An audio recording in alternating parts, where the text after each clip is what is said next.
Ride sharing অ্যাপে গাড়ি ডেকে রাজধানীর বনশ্রী থেকে ধানমন্ডি যাওয়ার পথে অপহরণের চেষ্টার শিকার হওয়া চিত্রনায়িকা নিঝুম রুবিনার উবার ড্রাইভার রকিব হোসেনকে গ্রেপ্তার করেছে রামপুরা থানা পুলিশ। আজ রোববার ২৬ জানুয়ারি দুপুর ২টার দিকে রাজধানীর আফতাবনগর থেকে তাকে গ্রেপ্তার করা হয়। রোববার সন্ধ্যায় বিষয়টি নিশ্চিত করে রামপুরা থানার ভারপ্রাপ্ত কর্মকর্তা ওসি আতাউর রহমান আকন। অপহরণ চেষ্টার অভিযোগের প্রেক্ষিতে আমরা রকিব হোসেন নামক একজন চালককে আটক করেছি।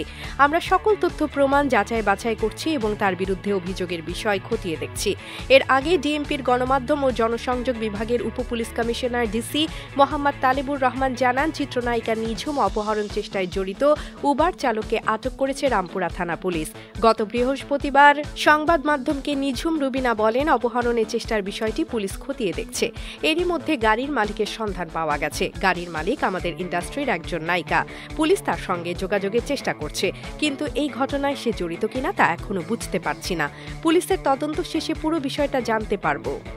নিঝুম রুবিনার স্বামী রাহুল বলেন, আমরা এরই মধ্যে জেনে গেছি যে গাড়িটা কোনো নায়িকার, কিন্তু আমরা আপাতত নাম প্রকাশ করছি না। ঘটনাটি পরিকল্পিত অপহরণ নাকি অন্য কিছু বুঝতে পারছি না। আগে গাড়ির চালককে আটক করতে হবে, তারপর পুরো ঘটনা জানা যাবে। গত ২১ জানুয়ারি মঙ্গলবার দুপুরে অপহরণ চেষ্টার শিকার হন নিঝুম রুবিনা।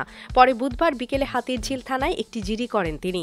মঙ্গলবার রাতে নিজের ফেসবুক আইডিতে দেয়া পোস্টে অপহরণের চেষ্টার বিস্তারিত তুলে ধরেন নিঝুম রুবিনা। লেখেন, আমার স্বামী গ্রামের বাড়ি গিয়েছে, যে কারণে নিজের গাড়ি রেখেই বের হতে হবে, কারণ আমি ড্রাইভিং পারি না, যে কারণে উবার কল করি বনশ্রী থেকে ধানমন্ডি যাব। উবার চালক হাতিরঝিলে উঠে সরাসরি ধানমন্ডি রোডে না ঢুকে গুলশানের দিকে প্রবেশ করে। জানতে চাইলে বলেন, আপনার লোকেশনেই যাচ্ছি, চুপ থাকেন। তিনি লেখেন, মঙ্গলবার রাস্তা ফাঁকা, তারপরও সে গুলশান রোডে ঢুকেছে। তখন তার গাড়ির স্পিড প্রায় ৮০ থেকে ১০০, অনেক হাই স্পিডে গাড়ি টেনে যাচ্ছিল। বিষয়টি আমার কাছে সন্দেহ লাগে। তাকে বলি আমাকে এখানেই নামিয়ে দেন। তখন সে আমাকে বলে, চুপ থাক, কোনো কথা বলবি না। তারপর আমি গাড়ির গ্লাস তুলে বাঁচাও বাঁচাও করে চিৎকার শুরু করি। কারো সাড়া পাইনি। একটা পর্যায়ে গাড়ির গতি একটু কম মনে হলে লাফ দিয়ে গাড়ি থেকে নেমে যায়। নিঝুম রুবিনা লেখেন, আমরা কোন দেশে বসবাস করছি? দিনে দুপুরে কি আমাদের নিরাপত্তা পাবো না? উবার থেকে যদি এমন হয়, তাহলে আমরা কাকে ভরসা করব? আজকে যদি গাড়ি থেকে জাম্প করে না নামতাম, তাহলে আমাকে খুঁজে পাওয়া যেত না।